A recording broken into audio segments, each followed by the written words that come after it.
नमस्कार, आप देख रहे हैं द फ्रंट। मैं हूं नवीन। घर लौट रहे मजदूर की कई तस्वीर सोशल मीडिया पे वायरल हो रही है।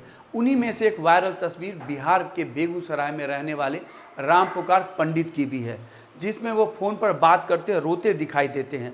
आपने यह तस्वीर देखी होगी। आपको आज राम पुकार की कहानी बताता हूं, जो इस तस्वीर से भी ज़्यादा रुलाने वाली है। मीडिया रिपोर्ट के मुताबिक राम पुकार के बेटे की मौत की खबर सुनकर 21 मई को दिल्ली से पैदल ही बेगूसराय अपने गांव तारा बरियारपुर के लिए निकल पड़े थे, लेकिन पुलिस ने उन्हें यूपी के गेट के पास दिल्ली यूपी बॉर्डर पर रोक दिया। यूपी पुलिस उन्हें पैदल जाने की इजाज़त नहीं दी।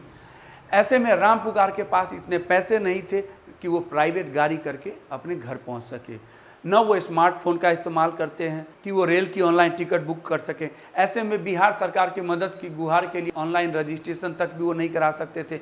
बिना साधन और पैसे के 3 दिनों तक दिल्ली यूपी बॉर्डर पर फंसे रहने के बाद आखिरकार एक सामाजिक कार्यकर्ता की मदद से राम पुकार 15 मई को श्रमिक स्पेशल ट्रेन से दरभंगा लौटे और वहाँ से अपने प्रखंड खुदवानपुर में बने क्वारंटाइन सेंटर पहुँचे।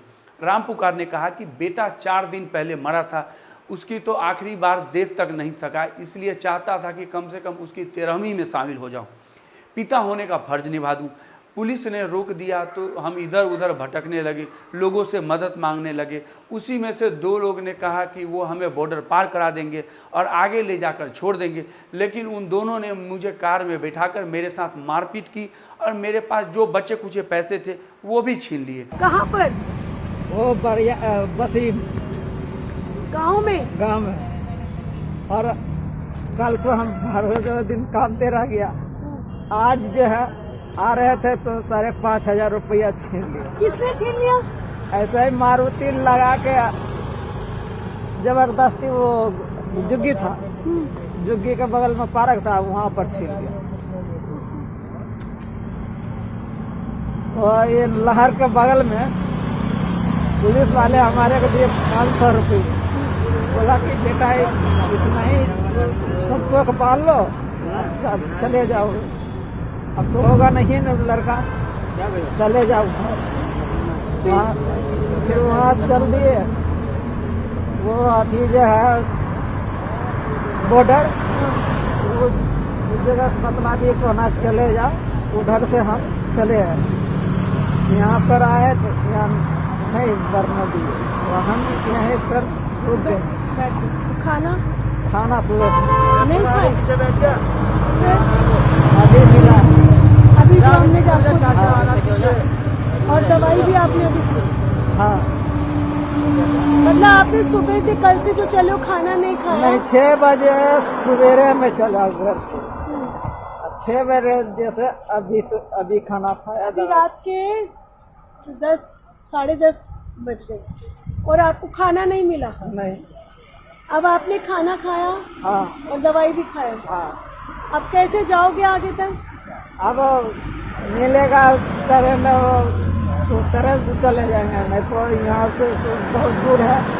ट्रेन का तो किराया 3,000 है, कैसे जाओगे? नहीं जाएंगे तो पैदल चले जाएंगे। आप लोग देना खाना देना होगा, खा लेंगे, नहीं तो मैं आपको कुछ मदद कर देती हूँ, ठीक है? आप ये पैसे रखो, पर जो पास का पुलिस स्टेशन है वहाँ से रजिस्ट्रेशन हो रहा है, ठीक है? मैं अभी इसी भाई से बात करती हूँ, आपको भेज देगा। नहीं होगा तो आपको मैं पैसे दे रही हूँ, ठीक है? आप ऑनलाइन इसको कराना, मैं आपको देती हूँ। उसी चलते हैं मैडम, बहुत कष्ट में।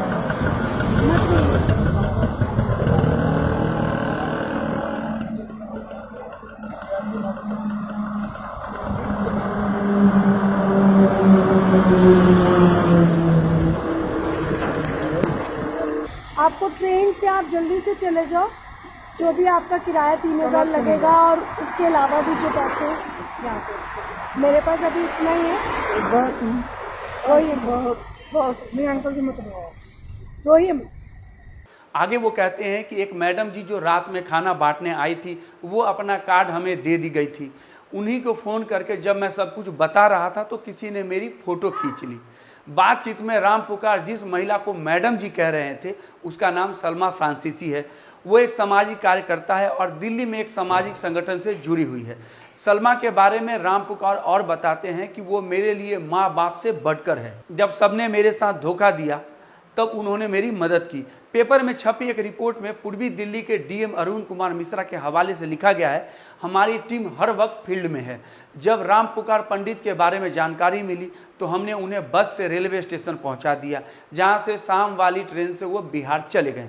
काफ़ी मशक्क़त करने और दुख तकलीफ सहने के बाद गांव के करीब तो पहुंच गए, मगर अभी तक वो अपने घर नहीं पहुंचे हैं। नियमों के मुताबिक फ़िलहाल वो क्वारंटाइन सेंटर में हैं। उनके बेटे की 13वीं भी बीत गई है। घर वालों से मिलने की बात पर वो कहते हैं, कल बेटी और पत्नी आई थी मुझसे मिलने, सत्तू, चूड़ा, गुड़, दाल मोट और दवाई लेकर आए थी। उनसे बातचीत भी न कर सकी। सारा समय रोते रोते ही निकल गया। नज़र में हर वक्त बेटे का चेहरा घूम रहा है। कुछ समझ में नहीं आ रहा। बस यही सोचकर खुद को सांत्वना दे रहा हूँ, पता नहीं अब आगे क्या होगा। राम पुकार पहले घर में ही रहते थे। कुछ दिन तक उन्होंने फेरी वाले का काम किया। बाद में वो ईंट भट्टे में रहकर काम करने लगे।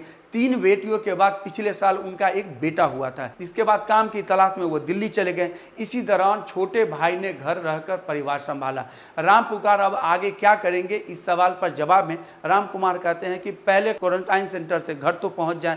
शरीर जवाब दे रहा है, बहुत कमजोरी हो गई है। जैसे ही उठता हूं सर में चक्कर आने लगता है और यहाँ लोग किसी तरह की दवाई भी नहीं दे रहे। कहते हैं टेस्ट रिपोर्ट के आने के बाद दवाई दी जाएगी।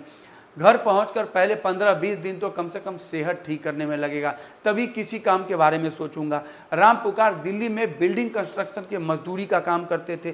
जब से लॉकडाउन हुआ है तब से वो काम बंद है। वो कहते हैं इकलौता बेटे के तो खो दिया, अब 3 बेटियां ही सिर्फ बची है, लेकिन क्या परिवार चलाने और पैसे कमाने के लिए वो दोबारा दिल्ली जाएंगे? राम पुकार कहते हैं अब चाहे जो हो जाए, काम मिले ना मिले, पैसे कम ही कमाएं, लकड़ी फाड़कर बेच लेंगे, फिर से ईंट भट्टे में काम कर लेंगे, किसी के यहाँ मजदूरी कर लेंगे, पर दोबारा दिल्ली अब कभी नहीं जाएंगे, कसम खा लेते हैं हम। अभी के लिए इतना है, नमस्कार। सब्सक्राइब कर लीजिए हमारा YouTube चैनल द फ्रंट और बेल आइकन दबाकर नोटिफिकेशन जरूर लीजिए।